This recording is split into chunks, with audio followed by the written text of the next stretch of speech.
Chief Mohan భగవత్తో UP CM Yogi Adityanath భేటీ అయ్యారు. సార్వత్రిక ఎన్నికల్లో యూపీలో బీజేపీ వైఫల్యాలపై ఆయన ఆరా తీసినట్లు తెలిసింది.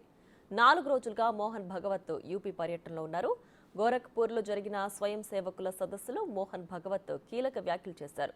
బయటకు చెప్పకున్నా బీజేపీ తీరుపై ఆర్ఎస్ఎస్ ఆగ్రహంగా ఉందని వెల్లడించారు.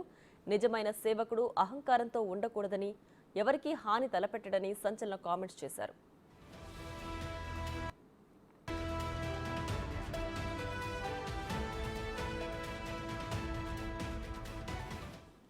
మణిపూర్ శాంతి భద్రతలపై ఆర్ఎస్ఎస్ చీఫ్ మోహన్ భగవత్ కీలక వ్యాఖ్యలు చేశారు.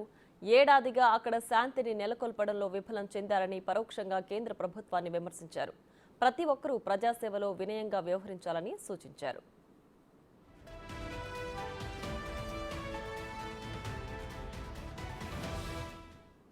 బీజేపీకి కంచుకోటగా ఉన్న యూపీలో 80 ఎంపీ స్థానాల్లో ఎన్డీఏ కూటమి 36 సీట్లను సాధించింది.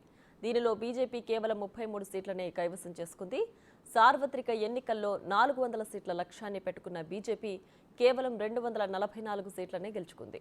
2014-2019 ఎన్నికల్లో ప్రభుత్వం ఏర్పాటుకు అవసరమైన 272 సీట్లను మించి బీజేపీ గెలుచుకుంది. ఈ నేపథ్యంలో యూపీ సీఎం యోగితో ఆర్ఎస్ఎస్ చీఫ్ మోహన్ భగవత్ భేటీ కావడం చర్చనీయాంశమైంది. నిన్న మధ్యాహ్నం ఒక పాఠశాల కార్యక్రమంలో పాల్గొన్న భగవత్తో యోగి అర్ధగంట సేపు సమావేశమయ్యారు. ఆ తర్వాత రాత్రి 8 గంటల 30 నిమిషాల తర్వాత మరో అరగంట పాటు భగవత్తో పాటు యోగి భేటీ అయ్యారు.